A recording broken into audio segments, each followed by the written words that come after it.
स्वागत है दोस्तों आपका एक नए मूवी एक्सप्लेनेशन वीडियो में। आज हम जिस वैम्पायर हॉरर मूवी को एक्सप्लेन करने वाले हैं उसका नाम है डे शिफ्ट। यह मूवी अभी हाल ही में 2022 में नेटफ्लिक्स पर रिलीज हुई है। इस मूवी की स्टोरी काफी अच्छी है, इसलिए वीडियो को एंड तक जरूर देखना। तो बिना किसी देरी के मूवी को स्टार्ट करते हैं। मूवी की शुरुआत में हम बड नाम के आदमी को देखते हैं जो पूल साफ कर रहा था। पूल साफ करने के बाद बड अपने कपड़े चेंज करता है और एक घर में घुस जाता है। वह अपनी शॉटगन निकालता है और मास्क पहन लेता है। दरअसल बड पूल सर्विस नहीं करता था, असल में वह एक वैम्पायर हंटर था जो वैम्पायर्स को मारकर उनके दांत निकाल लिया करता था, क्योंकि उनके दांत उस समय बहुत ही महंगे बिक रहे थे और वह उन्हीं के दांतों को बेचकर पैसे कमाता था। बड घर के दरवाजे पर एक सिल्वर तार लगा देता है ताकि अगर कोई वैम्पायर भागता हुआ आए तो उसका गला कट जाए। उसके बाद वो शॉटगन लेकर एक कमरे में घुस जाता है। तभी उस कमरे में एक बूढ़ी औरत आती है और बड से पूछती है कि तुम यहाँ क्या करने आए हो। बड उस ओल्ड लेडी को शूट कर देता है और वो ओल्ड लेडी दूर जाकर गिरती है। दरअसल ये ओल्ड लेडी कोई मामूली इंसान नहीं होती, ये एक खतरनाक वैम्पायर होती है और अब वो उठकर बड के ऊपर हमला कर देती है। उन दोनों के बीच बहुत ही खतरनाक लड़ाई होती है, लेकिन बड किसी तरह से उसका गला काट देता है, जिससे उस वैम्पायर की मृत्यु हो जाती है। तभी उस घर में एक दूसरा वैम्पायर तेजी से बड पर अटैक करने के लिए आता है, पर उसका गला उस सिल्वर वायर से कट जाता है जो उसने कुछ देर पहले एंट्रेंस गेट पर लगाई थी। फिर उसके बाद हमें एक ऑड्री नाम की लेडी को दिखाया जाता है जो कि एक कंस्ट्रक्शन साइट पर वैम्पायर्स के लिए अलग वैली बनाना चाहती थी। दिन के वक्त वैम्पायर को एक केव या अंधेरी जगह में छुपकर रहना पड़ता था, इसलिए वह इस वैली में वैम्पायर्स के लिए एक अलग कॉलोनी बनाना चाहती थी ताकि सभी वैम्पायर्स वैली में एक साथ रह सकें। उसका पार्टनर ऐसा नहीं चाहता था, इसलिए वो अपने ही वैम्पायर साथी को मार देती है जिसके साथ वो पार्टनरशिप में थी। इसके बाद बड अपने रूम में आ जाता है जो उसने किराए पर लिया था। घर में आकर बड तुरंत नहाने के लिए जाता है और एक पीला पाउडर अपने पूरे शरीर में लगाता है ताकि उस वैम्पायर के साथी उसकी गंध को सूंघ न सकें। वह ऐसा इसलिए कर रहा था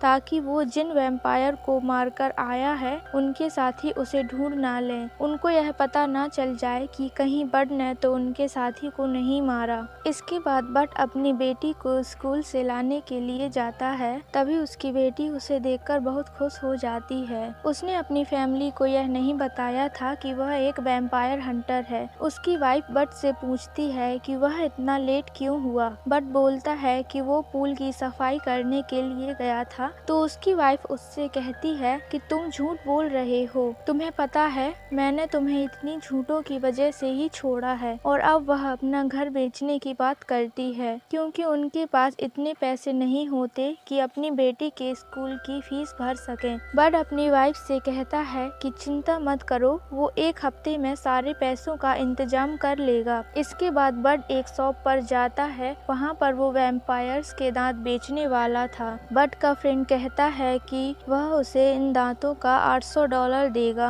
बड को पैसों की जरूरत थी, इसलिए वो वैम्पायर्स के दांतों को वहीं बेच देता है ताकि उसके पास कुछ पैसे आ जाएं। अब रात को वही वैम्पायर लेडी उस ओल्ड लेडी वैम्पायर के घर जाती है जिसको बड ने सुबह मारा था। यहाँ हमें पता चलता है कि यह ओल्ड लेडी वैम्पायर इसकी बेटी थी और यह लेडी भी 500 साल पुरानी एक वैम्पायर है। जब वो रोती है तो उसकी आंखों से काला खून निकलता है। वह अपने साथियों को उस आदमी का पता करने के लिए कहती है। अगले दिन बड अपने फ्रेंड जॉन से मिलने के लिए जाता है। बड उससे कहता है कि वो दोबारा यूनियन में काम करना चाहता है ताकि वो दोबारा यूनियन में काम कर सके। यूनियन एक सीक्रेट ऑर्गेनाइजेशन है, एक ऐसी संस्था जो अपने एम्प्लॉयज को वैम्पायर मारने के लिए भेजा करती थी। उसका दोस्त उसे यूनियन के अंदर ले जाता है। वह अपने बॉस से कहता है कि वह बड को एक और चांस दे। बॉस जॉन की बहुत इज्जत करता था क्योंकि वह बहुत ही अच्छा वैम्पायर हंटर था। बॉस उसे बड की गलतियां गिनाता है। बॉस उससे कहता है कि क्या तुम जानते हो कि जब बड वैम्पायर को मारने के लिए जाता है तो कितने रूल्स को तोड़ता है, और यही वजह थी कि बड को यूनियन से निकाल दिया गया था। लेकिन मैं सिर्फ तुम्हारे कहने पर इसे एक और मौका देता हूँ, और अगर इस बार बड ने कोई गलती की या कोई रूल तोड़ा तो उसे हमेशा के लिए यूनियन से निकाल दिया जाएगा। बड उसकी बात मान जाता है। बॉस उसको डे शिफ्ट देता है, मतलब अब बड को दिन में वैम्पायर्स को मारना होगा। उसके बाद बड काउंटर पर जाता है और वैम्पायर्स के दांत बेचता है। जो आदमी काउंटर पर बैठा था पहले वो बड को दांतों के पूरे पैसे देता है और फिर उसके पैसे वापस ले लेता है क्योंकि बड पर पहले से ऑर्गेनाइजेशन का काफी कर्जा था। थोड़ी देर बाद बॉस वहां आता है और बड को बताता है कि यही तो उसका पार्टनर है। इसके बाद वे दोनों बेबी वैम्पायर का पीछा करते हैं। ये वैम्पायर इंसानों का खून डाइजेस्ट नहीं कर पाते, इसलिए यह छोटे छोटे जानवरों जैसे बिल्ली, चूहे या कुत्ते आदि का खून पीते हैं। जब वैम्पायर अंदर जाता है तो बड उससे कहता है कि तुम कार के अंदर ही बैठना, तब तक मैं उन वैम्पायर्स को मारकर वापस आता हूँ। वहाँ बड ने सभी वैम्पायर्स को मार दिया था, लेकिन एक वैम्पायर बच जाता है और उसके ऊपर अटैक कर देता है। तभी वहाँ पर बड का पार्टनर भी आ जाता है। बड उससे गन मांगता है। बड का पार्टनर उसकी तरफ गन करता है, तभी बड उस वैम्पायर को मार देता है। बाद में उनके दांतों को निकाल लेता है। यहाँ पर उसका पार्टनर बहुत डरा हुआ था, तो बड उससे कहता है कि डरने की कोई जरूरत नहीं है, पहली बार में सबके साथ ऐसा ही होता है। इधर पॉन शॉप में ऑड्री आती है, सभी लोगों को मार देती है और बड के फ्रेंड को टॉर्चर करती है और पूछती है कि ये वैम्पायर का दांत तुम्हें किसने बेचा। वह उससे कहता है कि वह उसका नाम उसे नहीं बता सकता। ऑड्री कहती है कि कुछ साल पहले वैम्पायर तुम्हारे लिए भगवान हुआ करते थे और उन्होंने उनकी मूर्ति भी बनाई, लेकिन ना जाने क्यों तुम लोगों ने हमें मारकर हमारे दांतों का धंधा बना लिया, इसलिए उनकी प्रजाति खत्म हो रही है। वो इसका बदला उनसे जरूर लेगी।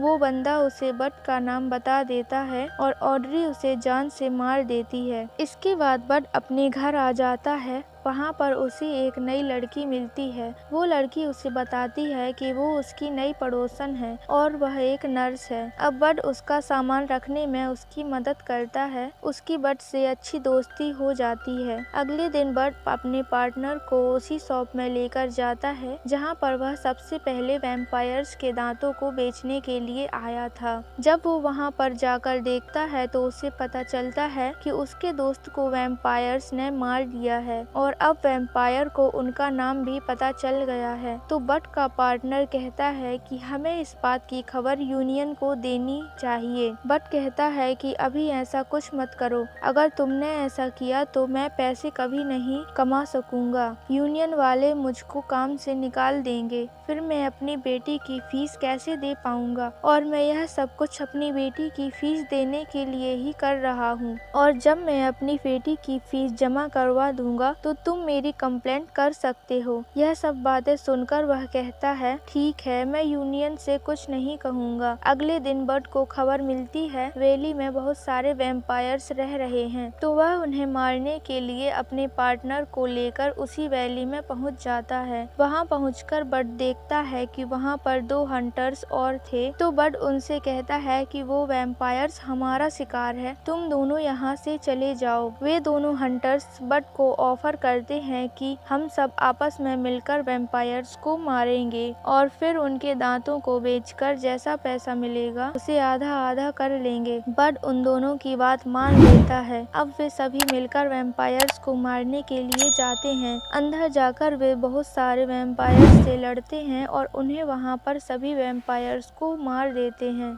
और उन्होंने वहां पर सभी वैम्पायर्स को मारकर उनके दांतों को बेचने के लिए इकट्ठा कर लिया था। उसके बाद उसकी वाइफ उसे बताती है कि वह इस घर को बेच रही है। यह सुनकर बड हैरान हो जाता है क्योंकि उसके पास अभी पैसा जमा नहीं हुए थे। बड अपनी बेटी को उसकी दोस्त की बर्थडे पार्टी में लेकर जाता है। यहाँ पर वो उसी आदमी को देखता है जो उसके पड़ोसी के रूम में था। उसे देखकर वह समझ जाता है कि यहाँ जरूर कुछ गड़बड़ है। तभी बट को ऑड्री की कॉल आती है जो उससे कहती है कि उसने उसकी बेटी को छीना है और अब वह उसकी बेटी को उससे छीन लेगी। यह सुनकर बट अपनी बेटी को पार्टी से ले जाता है, उसे कार में बैठाता है और उससे कहता है कि वो चुपचाप गेम खेले। जब वो आदमी उसके पास आता है तो बट उसे जान से मार देता है और अपनी कार में बैठकर वहाँ से भागने लगता है। उसका पीछा ऑड्री के आदमी कर रहे होते हैं उसे जान से मारने के लिए, लेकिन बट एक एक करके सबको चकमा देता है और उन्हें मार गिराता है। वो एक टनल में जाता है। यहाँ पर एक छोटा सा रास्ता होता है, इसलिए वह अपनी कार के टायर को पंचर कर देता है और टनल से बाहर निकल जाता है, जिससे वह लोग उसका पीछा नहीं कर पाते और उनकी जान बच जाती है। बट अपनी बेटी को लेकर घर पहुँचता है तो देखता है कि वहाँ पर ऑड्री और उसके आदमी पहले से मौजूद हैं। उसने बट की बीवी को बंदी बना रखा था। बट की बीवी उससे पूछती है कि यह सब यहाँ क्या चल रहा है, तो बट वहाँ पर उसे अपनी सच्चाई बता देता है और उससे कहता है कि उसने उनसे बहुत झूठ बोले हैं। वह एक वैम्पायर हंटर है जो वैम्पायर्स को मारकर उनके दांत निकाल लेता है। ये सब लोग यहाँ मौजूद हैं वो वैम्पायर हैं और ये उनसे इस बात का बदला लेने आए हैं। ऑड्री बट से कहती है कि उसने उसकी बेटी को मारा है, वो उसकी बेटी को वैम्पायर में कन्वर्ट कर देगी। उसके बाद वह अपनी माँ का खून पिएगी, जिससे उसे एहसास होगा कि किसी अपने को खोने पर कैसा लगता है। बट वहाँ पर अपने पार्टनर को भी देखता है जिसे उन्होंने काट लिया था। वो बट पर हमला कर देते हैं, जिससे बट बेहोश हो जाता है और उसके बाद उसकी बेटी और बीवी को लेकर वहाँ से चले जाते हैं। जब बट की आंखें खुलती हैं तो वह अपने पार्टनर को देखता है जो वैम्पायर बन चुका था। जब वो खुद को शीशे में देखता है तो वो पूरी तरह गायब हो जाता है। वो बट से कहता है कि वह वैम्पायर बन गया है और उसे खून चाहिए। वो सीधा बट की तरफ भागता है तो बट उसका गला काट देता है, लेकिन गला काटने के बाद भी वो जिंदा होता है और वो बट से पूछता है गला अपने शरीर से जोड़ किया है और कहता है कि उन्हें यहाँ से जल्दी निकलना होगा। उसके बाद बट उस लड़की के पास जाता है जो उसके पड़ोस में रहती थी और वो उस पर हमला करता है और उससे पूछता है कि आखिर उसने ऐसा क्यों किया। वो उसे बताती है कि ऑड्री ने उसे भेजा था तुम्हारे ऊपर नजर रखने के लिए और उसने उसे जबरदस्ती वैम्पायर बनाया और उसे अपना गुलाम बना रखा था, लेकिन अब वो उसके साथ है और वह इसका बदला लेगी। वो बट के पार्टनर को खून देती है जिससे उसका गला वापस शरीर से जुड़ जाता है और उसके बाद वे तीनों तैयार हो जाते हैं ऑड्री के अड्डे पर जाने के लिए। वे तीनों वहां तक पहुंचते हैं और एक एक करके वैम्पायर्स को मारने लगते हैं। वहां पर इतने सारे वैम्पायर्स होते हैं कि उनसे लड़ नहीं पाते, लेकिन तभी वहां पर बट का फ्रेंड जॉन मशीन गन लेकर आ जाता है और सभी वैम्पायर्स को मार गिराता है। वो लड़की बट को टनल में जाने का रास्ता बताती है जहाँ पर वैम्पायर्स छुप कर रहा करते थे। वो लड़की कहती है कि तुम्हारा पार्टनर मेरे साथ जाएगा, दूसरी जगह पर तुम अपने फ्रेंड्स के साथ जाओगे अपनी बीवी और बेटी को बचाने के लिए। अब बट अपने फ्रेंड के साथ टनल में जाता है। वहाँ पर वो बहुत सारे वैम्पायर्स को मारते हैं। वैम्पायर लेडी का साथी उससे कहता है कि बट अपनी टीम लेकर यहाँ आ रहा है, तो ऑड्री कहती है जाओ बट को पकड़कर मेरे पास लेकर आओ। वहाँ दूसरी तरफ बट और जॉन वैम्पायर्स का मुकाबला कर रहे थे, लेकिन एक वैम्पायर बट के फ्रेंड को काट लेता है, इसलिए बट को आगे करता है और गेट को लगा देता है और बट से कहता है कि मेरी फिक्र मत करो, तुम जाकर अपनी बेटी और बीवी को बचाओ, मैं सभी वैम्पायर्स को मार के मिलूंगा। बट अपने दोस्त की बात सुनकर वहाँ से चला जाता है। जब बट वहाँ से जा रहा था तभी जॉन की गन से बुलेट खत्म हो जाती है। वो वहाँ पर उस बॉम्ब को निकालता है जो उसने अपने कपड़ों के अंदर बांध रखा था। तभी वह उस बम को ब्लास्ट कर देता है। ऑड्री का साथी भी बट को पकड़ने के लिए आ गया था, लेकिन तभी वहाँ पर नेवर लड़की और बट का पार्टनर आ जाता है और उससे लड़ने लगते हैं। बट मौका देखकर ऑड्री ऑड्री के अड्डे पर आ जाता है ताकि वह अपनी बीवी और बच्ची को बचा सके और वो ऑड्री को शूट करता है, लेकिन वह इतनी फास्ट होती है कि उसे मारकर नीचे गिरा देती है। इधर बट का पार्टनर और उसकी पड़ोसन ऑड्री के साथी के दोनों हाथ खींच लेते हैं, से उसकी मृत्यु हो जाती है। को मारने जा रही होती है तो उसकी बीवी ऑड्री के पीछे लकड़ी घुसा देती है, जिससे वह जख्मी हो जाती है, लेकिन उससे उसे कुछ नहीं होता। अब बट उठता है और अपनी गन से उसके सर में गोली मार देता है, लेकिन ऑड्री उस बुलेट को अपने दांतों से पकड़ लेती है। बट उसे देखकर हैरान हो जाता है। अब वो वैम्पायर लेडी आगे बढ़ती है बट को मारने के लिए, तभी उस वैम्पायर लेडी का गला कट जाता है, जिससे वह मर जाती है, क्योंकि बट ने शूट करने से पहले वहां एक सिल्वर वायर लगा दी थी और अब वो लेडी वैम्पायर मर चुकी थी। इसके बाद बट अपनी वाइफ और बेटी को लेकर बाहर निकल जाता है। तभी बट की पड़ोसन कहती है कि हम यहाँ जंग जीत गए हैं। उसके बाद बट अपने दोस्त जॉन की टोपी उठाता है और अपने पार्टनर को दे देता है और कहता है कि तुम भी इसी की तरह बहादुर बनोगे। अब वे सभी बाहर निकल रहे होते हैं, तभी वहाँ ऑर्गेनाइजेशन का बॉस आता है और कहता है कि तुमने फिर से रूल्स को तोड़ा है, लेकिन बट का पार्टनर कहता है कि हमने कोई रूल नहीं तोड़ा, बल्कि हमने बट की वाइफ और बेटी को बचाने के लिए ये सब कुछ किया। जब ये बात बॉस सुनता है तो वह उसे कुछ नहीं कहता और वहाँ से चला जाता है। अब बट की वाइफ को भी पता चल जाता है कि बट एक वैम्पायर हंटर है, इसलिए उसकी वाइफ भी उसे माफ कर देती है और अब वे सब खुशी से आपस में साथ रह रहे हैं और यह मूवी यहीं पर एंड हो जाती है। आपको अगर मूवी अच्छी लगी हो तो वीडियो को लाइक करें और चैनल को सब्सक्राइब करें। Thanks for watching.